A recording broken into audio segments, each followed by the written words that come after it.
नमस्कार.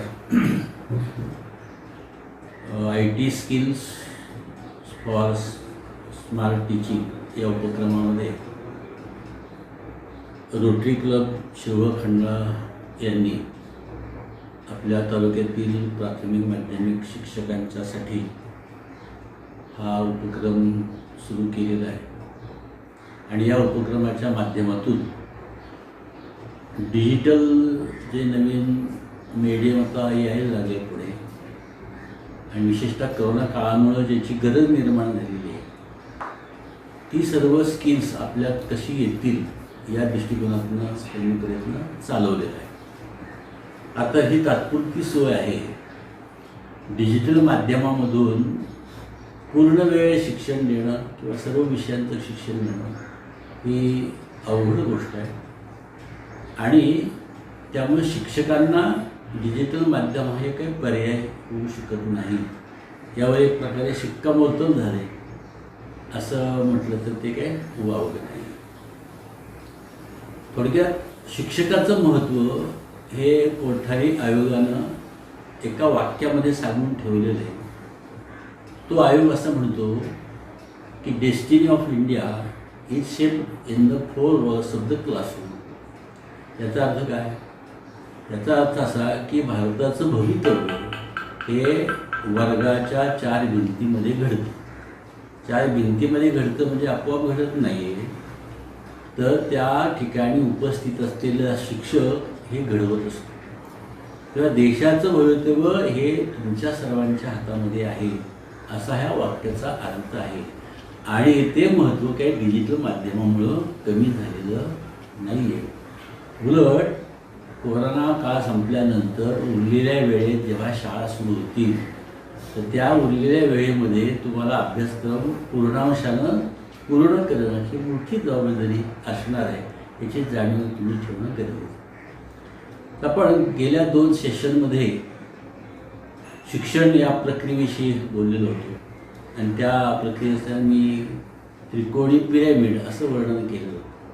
तर 4 बिंदूंचा हा पिरॅमिड, त्याच्यातले 3 बिंदू म्हणजे विद्यार्थी, पालक आणि शिक्षक आणि 4था पिरॅमिडचा बिंदू म्हणजे शिक्षण संस्था किंवा शासन व्यवस्था किंवा समाज व्यवस्था असं ह्या 4थ्या बिंदूला आपल्याला म्हणता येईल. यापैकी 2 बिंदूंच्या विषयी मी आपल्याशी बोललो आहे आणि त्या 2 बिंदूंशी कशा पद्धतीनं व्यवहार आपला व्हायला पाहिजे या संदर्भातल्या माझ्या कल्पना मी आपणापुढं मांडलेल्या आहेत. आज आता आपल्या 3ऱ्या बिंदूविषयी म्हणजे तुमच्याविषयी शिक्षकांच्या विषयी मी बोलणार आहे. मी स्वतः शिक्षकच होतो. माझी एकूण 38 वर्ष सेवा झाली. त्या 38 वर्षामधली 35 वर्ष मी तुमच्या वर्गात उपशिक्षक होतो आणि 3 वर्ष फक्त मुख्याध्यापक होतो. तेव्हा तुमची सुखदुःखं, तुमच्या आशा अपेक्षा आकांक्षा या मला पूर्णांशानं माहिती आहेत असं मी समजतो आणि माझ्यासारखेच तुम्ही आहात.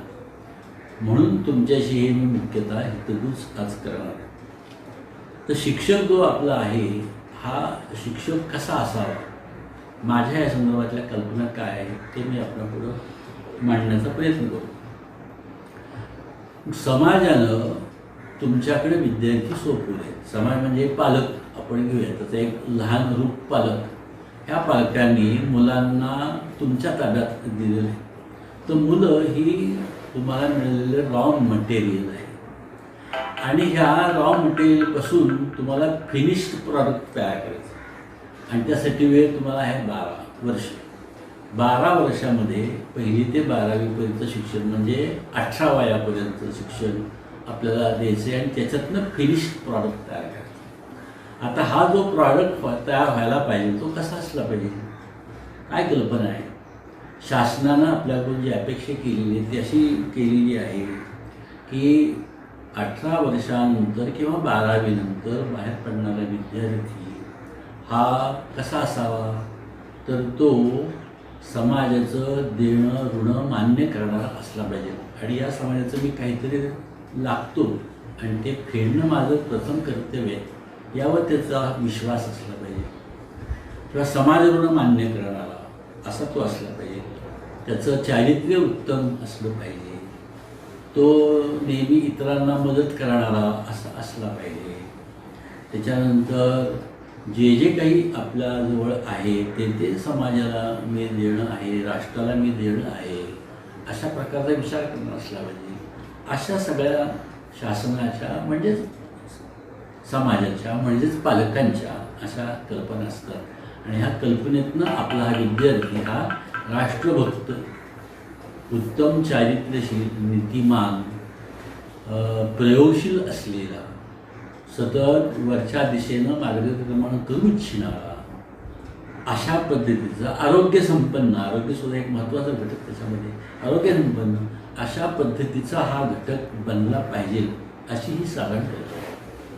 आणि म्हणून या 12 वर्षामध्ये प्राथमिक, माध्यमिक आणि उच्च माध्यमिक हे जे 3 टप्पे, या 3 टप्प्यामधल्या शिक्षकांनी या मुलांना घडवताना आपल्या डोक्यामध्ये कायम हे लक्षात ठेवलं पाहिजे की आपल्याला अशी राष्ट्रभक्त असलेली पिढी, समाजाचं देणं मान्य करणारी पिढी आपल्याला घडवायची, जे सतत कार्यशील असतील, कार्याला उद्युक्त असतील आणि इतरांना मदत करण्याची ज्यांची प्रवृत्ती असेल, अशा पद्धतीची उत्तम नीतिमान पिढी आपल्याला घडवायची, किंवा जबाबदार नागरिक असा एक शब्द आपण यासाठी वापरला तरी चालू शकेल.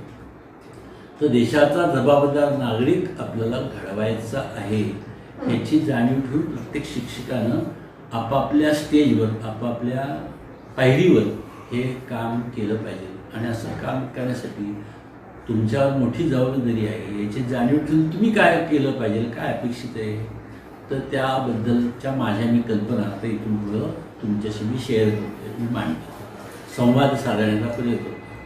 तुम्हाला जे चांगलं वाटते ते घेण्याचा प्रयत्न करावा अशी मी तुम्हाला विनंती करेन. पहिलं एक असं आहे की आपला जो शिक्षक आहे हा नेहमी धडपडा स्वभावाचा असला पाहिजे, धडपडणारा पाहिजे. साने गुरुजींनी सुद्धा धडपडणारी मुलं या नावाचं एक पुस्तक लिहिलेले.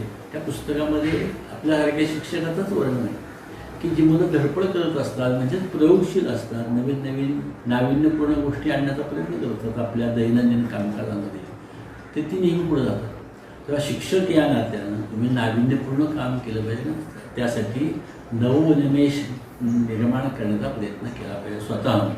स्वतःला सतत अपडेट केलं पाहिजे. म्हणजे हे प्रत्येक स्टेजला आहे. तुम्ही प्राथमिक शिक्षक असा, माध्यमिक शिक्षक असा किंवा उच्च माध्यमिक शिक्षक असा, प्रत्येकानं धडपड करणं, उद्यमशीलता दाखवणं, प्रयोगशील वृत्ती दाखवणं, नाविन्यपूर्णता आणणं हे अत्यंत गरजेचं आहे. आणि याच्यामध्ये कंटाळा करता कामा नये की आपलं जे काम आहे हे आवडीनं आपण केलं पाहिजे. कुणीतरी आपल्याला सांगितलं, कुणीतरी आपल्या डोक्यावर ठेवलेलं आहे आणि म्हणून मग टाकली एक पाटी, अशा पद्धतीची प्रवृत्ती न ठेवता प्रत्येक शिक्षकानं अगदी मनापासून अतिशय इंटरेस्ट घेऊन आपल्या व्यवसायामध्ये हे काम करण्याचा प्रयत्न केला तर मला वाटतं ज्या अपेक्षा समाजाच्या, शासनाच्या आहेत त्या नक्की आपल्याकडून पूर्ण होऊ शकतात. त्यानंतर आपल्याकडून काय अपेक्षा आहे, तर त्यानंतर आपल्याकडून अपेक्षा आहे ते म्हणजे प्रामाणिकपणा. प्रामाणिकपणाला अतिशय महत्त्व आहे आणि शिक्षणामध्ये तर ते असलंच पाहिजे. किंवा पारदर्शकता त्याला म्हणू. प्रामाणिकपणा आणि पारदर्शकता दोन्ही वेगवेगळे शब्द नाही. पारदर्शकता आपल्या कामामध्ये असली पाहिजे, आपल्या मूल्यमापनामध्ये असली पाहिजे, मुलाकडं पाहण्याच्या दृष्टिकोनामध्ये पारदर्शकता असली पाहिजे. अशा पद्धतीनं जर पारदर्शक ठेवून प्रामाणिकपणे तुम्ही जर प्रयत्न केले तर नक्कीच तुम्हाला तुमच्या अपेक्षेप्रमाणे रिझल्ट मिळू शकतात. प्रामाणिकपणाला दुसरा कुठलाही पर्याय नाही. तडजोड हा प्रामाणिकपणाला पर्याय नाही. कुठल्या बाबतीत तुम्ही तडजोड करता कामा नये. मग ते तुमचं टीचिंग असेल, तुमचं प्रयोगशील वृत्ती असेल, तुमचं मूल्यमापन तुम्ही करत असाल, ह्या सर्व ठिकाणी प्रामाणिकपणा पाहिजे, पारदर्शकता पाहिजे. तर ही परीक्षा तुम्ही जोपासण्याचा प्रयत्न करावा. माणसं तुम्हाला कदाचित यातनं दूर घेऊन जाण्याचा प्रयत्न करतील.